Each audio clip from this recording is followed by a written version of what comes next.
And that's fair enough as well. But we've got to realise Leprechaun was something very different originally before other people got their hands on it and destroyed him. In our first story, this epic saga from the 8th, 11th century as well, and the various folk tales around the room, you'll see the Leprechaun was something quite different. We have W.B. Yeats there, very well respected fellow, who wrote about leprechauns as shoemakers to the fairy people of Ireland. And it's said that the fairy people as well, they weren't cute little Tinkerbells with wings, nice little fairies. They were the same height as us, and they lived in the same realm, and they could be quite malevolent at times. They could be quite bitter about the fact that when we arrived, we drove them underground, where they lived in fairy hills like that one there. And a lot of the old Irish stories are about trying to stay on the good side of the fairies for fear of seeing their malevolent side. And you'll hear more about that later when we go into the fairy hill.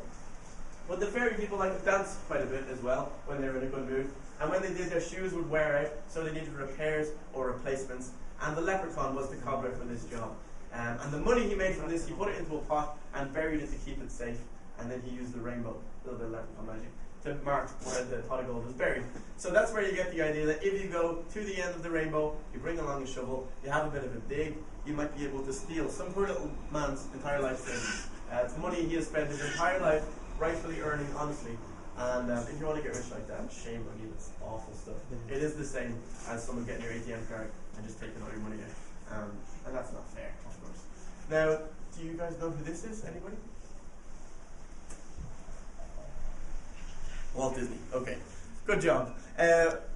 He's a very popular man, but he's not the most recognizable, don't worry. Walt Disney came to Ireland in the 1940s on a leprechaun hunt, it said. But he did not catch a leprechaun because leprechauns, ladies and gentlemen, keep themselves very well camouflaged and they're very tricky. And if you take your eyes off a leprechaun for 1 second, he will disappear. So even Walt Disney could not catch a leprechaun. So he went back to America, and in 1959, he made this movie here, Darby O'Gill and the Little People. Now, hands up if you've seen it. Yes. All right. It was very popular when it came out, and it made leprechauns very famous. But these days, it seems to have gotten a bit more obscure. Well, you can see the leprechauns in this. There you go. They're wearing browns. They've got red hats, camouflage clothes, just like our leprechauns in the original folk tales. This chair is even referred to as the throne of Fergus MacLeahy. Nobody's going to know who that is watching the film, unless you're a great leprechaun scholar like all of you guys are now, because you know that Fergus MacLeahy is the king from the first ever leprechaun story in the 11th century. So it's a very, very deep-seated reference there. Walt Disney knew his stuff, and he was trying to plant it in it. It's a story about this old man, Darby O'Gill, who's out of work because a younger fellow is taking his job. The younger man is Sean Connery, aged 23, in one of his first ever roles, where he plays a Dubliner with a thick Scottish accent, so it's a sight to behold. It's fantastic.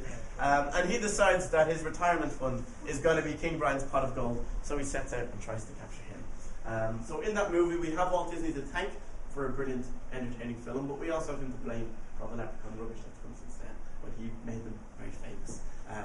The end of the 50s was when the Americans started coming over, all looking for leprechauns as well, all excited about this film that they'd seen.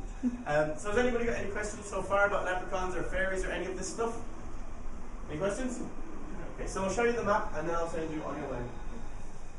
You can come down here. I'll show you what happens. We're going to go through this magic tunnel, which will turn you all into giants, hopefully. Once you have become giants, you'll be going under the Giant's Causeway. Anybody know what that is? Yeah. Antrim, yeah, on the coast of Antrim. Made by volcanoes. Made by volcanoes.